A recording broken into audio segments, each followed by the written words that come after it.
Las Vegas एक ऐसी जगह जिसका नाम सुनते ही आपके मन में वो आलीशान होटल, कसिनोज, बड़ी बड़ी गाड़ियाँ और हॉलीवुड की कुछ फेमस मूवीज़ आती होंगी। सन 2017 में अमेरिकी इतिहास में लास वेगास में एक मास शूटिंग हुई और ये एक व्यक्ति ने किया था। दिलचस्प बात यह है कि ये आज तक अमेरिकी इतिहास में सबसे बड़ी मास शूटिंग किसी एक आदमी द्वारा की गई है। क्या है इसकी पूरी कहानी और रूम नंबर 135 के पीछे क्या है रहस्य, मैं आपको आज के वीडियो में बताऊंगा। नमस्कार सभी का हार्दिक स्वागत है आपके अपने YouTube चैनल अनमेश टीवी पर। लास वेगास नेवाडा एक ऐसी जगह जो कसिनोज के लिए, बेहतरीन होटल्स के लिए, थीम बेस्ड होटल्स जो होते हैं उसके लिए पूरे वर्ल्ड में फेमस है। दुनिया भर के लोग यहाँ पे आके कसिनो में जुआ खेलना चाहते हैं, कार्ड्स खेलना चाहते हैं, वीडियो पोकर खेलना चाहते हैं और अनेक तरीके के गेमों में पार्टिसिपेट करना चाहते हैं। उसी लास वेगास में एक होटल है मैंडले बे। 62 मंजिला ये होटल 4000 कमरों का ओनर है और यहाँ पे तकरीबन हर वक्त 10 से 12 हज़ार लोग रुके ही रहते हैं। एक ज़माने में लास वेगास डाकुओं का एरिया था, काफ़ी गर्म रहता है, अधिकतर वहाँ ह्यूमिडिटी ज़्यादा रहती है, गर्मी ज़्यादा रहती है, तो वहाँ पहले डाकू रहा करते थे। जो आपने देखा होगा वेस्ट मूवीज़ का जो कल्चर है वो जब घोड़ों से चलते थे, तो वही सब एरिया उसको बाद में डेवलप किया गया नेवाडा एरिया को और एक टूरिस्ट स्पॉट के तौर पे उसको वहाँ पे विकसित किया गया।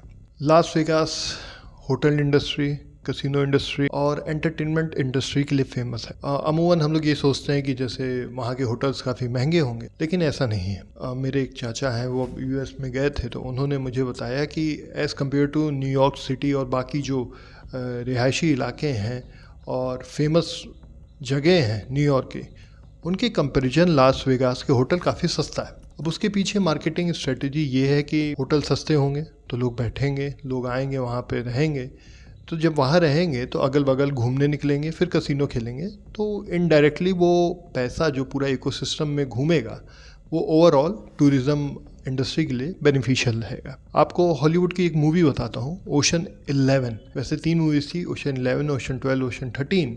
तो ओशन 11 और ओशन 13 लास वेगास के कई एरिया में शूट हुई है। उसमें एक सीजर पैलेस दिखाया गया है कि जो दुनिया के सबसे बेहतरीन होटलों में से एक है। वहाँ पे कई सारी लेजेंडरी बॉक्सिंग मैचेस भी होते हैं। तो वो मूवी जब आप देखेंगे तो आपको लास वेगास की जो एक इमेज है, एक जो उसका वाइब है, वो आपको समझ में आएगा। तो होटल मैंडले वे के पास एक एयरपोर्ट है, मैककैरन इंटरनेशनल एयरपोर्ट।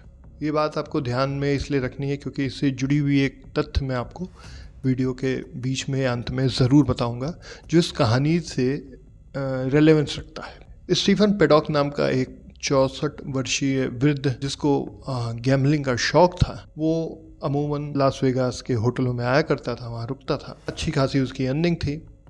कहते हैं कि वो $1,00,000 तो हमेशा कैश लेके आता था, उसके बाद कुछ पैसे वो कार्ड से या फिर मार्जिन पे लेके खर्च करता था।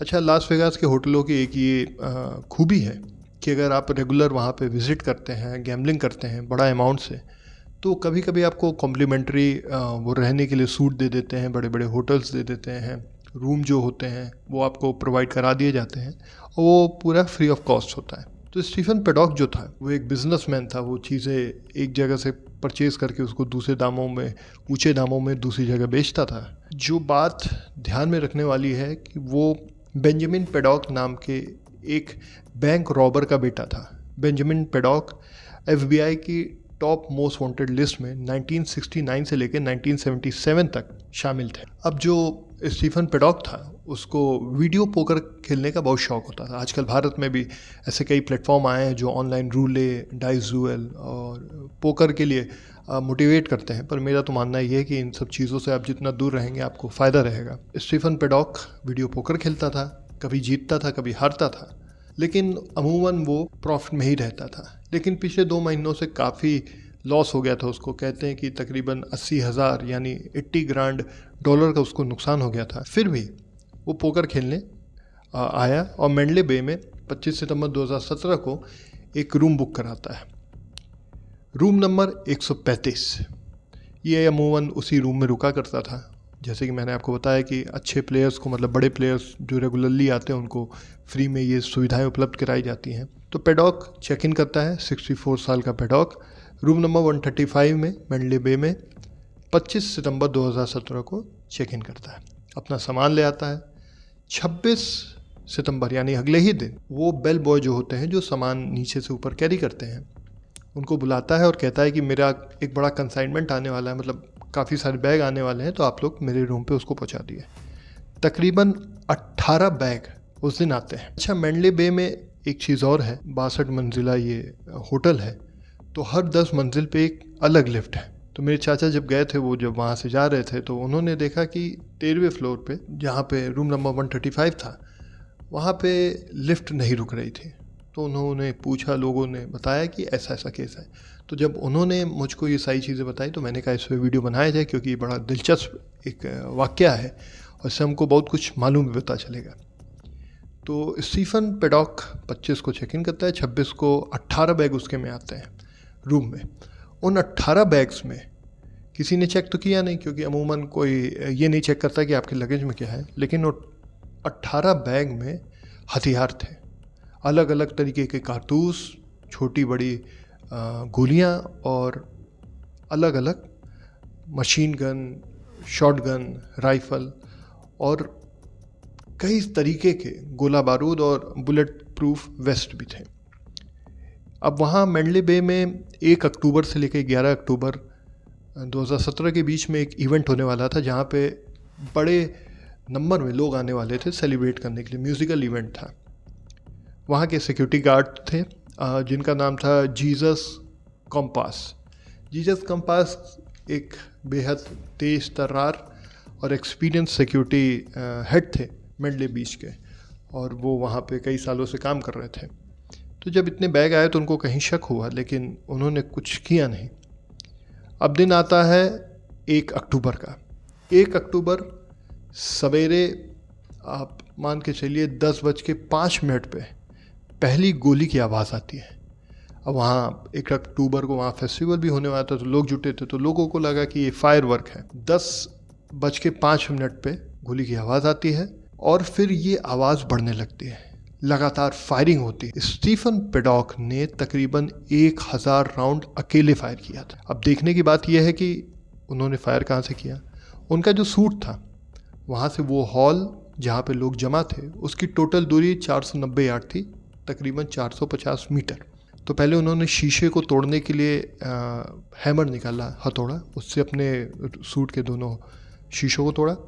शीशों को तोड़ने के बाद उसमें से बंदूक निकाली और लगातार फायर करने लगे। उन्होंने ये नहीं देखा कौन बच्चा है, बूढ़ा है, वृद्ध है, सबके ऊपर लगातार फायरिंग होने लगी। अब ये बात कंपोस को पता चली, जीसस कंपोस को, तो वो ऊपर गए सावधानी से, देखे तो वहाँ पे स्टीफन पेडॉक अपने रूम से फायरिंग कर रहा था। स्टीफन ने उनको देखा तो उनके तरफ गोली चलाई, वो गोली आके उनके पैर पे लगी।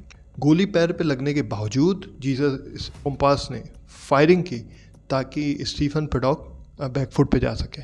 फिर वो उसी अवस्था में नीचे जाते हैं, जो अपने सिक्योरिटी गार्ड्स होते हैं उनको इकट्ठा करते हैं। कुछ सिक्योरिटी गार्ड ने बताया कि उन्होंने पुलिस को इन्फॉर्म कर दिया है, लेकिन इस बात की पुष्टि FBI की रिपोर्ट में नहीं आई थी कि किसी ने इन्फॉर्म भी किया था कि नहीं किया था। शायद सब पैनिक हो गए थे। तो जीसस कैंपस अपनी टीम के साथ धीरे धीरे ऊपर जाते हैं। फायरिंग लगातार चलती रहती है। बीच बीच में हथगोले टाइप के भी स्टीफन पेडॉक फेंक रहा था और लोगों को काफ़ी इंजरी हो रही थी।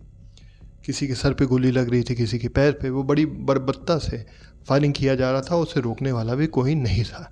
10:26 पे गार्ड्स की एक टीम हर रूम को चेक करते हुए ऊपर की तरफ जाती है, रूम नंबर 135 की तरफ। उनके पास एक मास्टर की थी, उससे रूम को चेक करती है कि कहीं यहाँ पे स्टीफन पेडॉक छुप के तो फायरिंग नहीं कर रहा है, क्योंकि वो बीच बीच में रूम बदल रहा था। 10:26 से लेके 10:35 तक वो उस फ्लोर के सारे रूम्स को चेक करती हैं। फाइनली वो एंटर करती हैं रूम नंबर 135 में।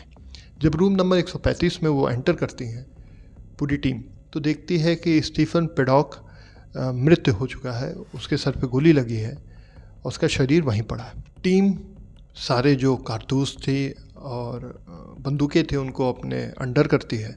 देखती है वहाँ बुलेट प्रूफ वेस्ट था और कई तरीके के हैंड ग्रेनेड थे, अलग अलग कारतूसें थी, अलग अलग मशीन गन्स थी। दिलचस्प बात ये थी कि उसने केवल होटल के लोगों को निशाना नहीं बनाया। मैंने आपको स्टार्टिंग में बताया था कि एक इंटरनेशनल होटल था सॉरी इंटरनेशनल एयरपोर्ट है, मैकैरन इंटरनेशनल एयरपोर्ट, वहाँ पे जेट का जो फ्यूल होता है उसके कई सारे टैंक रखे थे और स्टीफन पेडॉक के कमरे से उन जेट फ्यूल की दूरी महज 600 मीटर थी। मैंडले बे के बगल में एकदम ये एयरपोर्ट है और उसके रूम से दिखता है। तो स्टीफन पेडॉक ने कई बार उन जेट फ्यूल टैंक पे भी गोलियां चलाई, ये सोच के कि एक दो गोली अगर वहाँ लगेगी तो ब्लास्ट होगा और ज़्यादा से ज़्यादा लोगों को नुकसान होगा। लेकिन शायद ऐसा नहीं हुआ और ऐसा होता भी नहीं है कि हॉलीवुड की पिक्चरों में दिखाया जाता है कि गोली अगर फ्यूल टैंक में लगती है तो ब्लास्ट हो जाता है। ऐसा नहीं होता है क्योंकि उतना फ्रिक्शन नहीं मिलता है उसको, का साइंटिफिक कारण है, आप देख सकते हैं। इस पूरे शूटिंग में जो मास शूटिंग हुई थी और एक इंडिविजुअल ने किया था, अमेरिका को एकदम हिला के रख दिया था। 1000 लोग चोटिल हुए थे, 60 लोगों की ऑन स्पॉट मृत्यु हो गई थी। एक वृद्ध महिला थी तकरीबन 58 साल की, उसके सर में गोली लगी थी, वो पैरालाइज हुई और 2 हफ्ते बाद उसकी भी मृत्यु हो गई।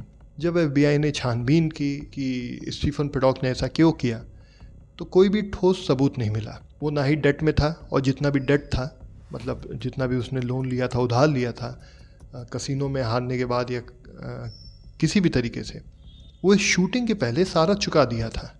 उसकी गर्लफ्रेंड से जब पुलिस ने तहकीकात की तो पता चला कि कुछ दिनों से स्टीफन पेडॉक एबनॉर्मली बिहेव कर रहा है, वो उन दोनों के बीच में बातचीत भी नहीं होती, बड़ा शांत रहने लगा। तो ये सारी चीज़ें थी, कई पहलू थे। कई लोगों ने कहा कि उनके पिता जो बेंजामिन पेडॉक थे वो एक बैंक रॉबर थे, तो शायद इसीलिए इनका भी ऐसा नेचर रहा होगा। लेकिन कोई FBI की रिपोर्ट में कोई पुष्टि नहीं हुई कि रीज़न क्या था। तो ये थी कहानी मैंडले बे की, जहां अमेरिकी इतिहास में एक इंडिविजुअल ने सबसे बड़ी मास शूटिंग को अंजाम दिया और उस व्यक्ति का भी अंजाम कोई बहुत अच्छा नहीं हुआ। इसीलिए कहा जाता है कि बुरे काम का हमेशा बुरा ही नतीजा होता है। अमेरिका एक ऐसा देश है जहाँ पे बड़ा फ्रीडम है। अगर आप थोड़े से भी बड़े हैं तो आपके पास फ्रीडम है, आप अपना वेपन कैरी कर सकते हैं, लाइसेंस मिलता है। और शायद इसी कारण अमेरिका में बहुत सारे ऐसे हमले आए दिन होते हैं। कभी स्कूलों में एक दूसरे को गोली चला दी जाती है, कभी पब्लिक प्लेसेस पे। हमारे भारत में ऐसा नहीं है। हमारे भारत में बंदूक लेने के लिए आपको बाकायदा लाइसेंस लेना पड़ता है और सबको मिलती भी नहीं है और कॉस्टली भी है। अमेरिका में तो जैसे जनरल स्टोर की दुकानें होती है वैसे वहाँ वेपन शॉप्स होती हैं। तो ये थी कहानी मैंडले बे की। आपको कैसी लगी कमेंट बॉक्स में ज़रूर लिख के बताइएगा। अगले वीडियो के साथ मैं आपके सामने फिर हाजिर होऊंगा। तब तक आप अपना ख्याल रखें। जय हिंद, जय भारत।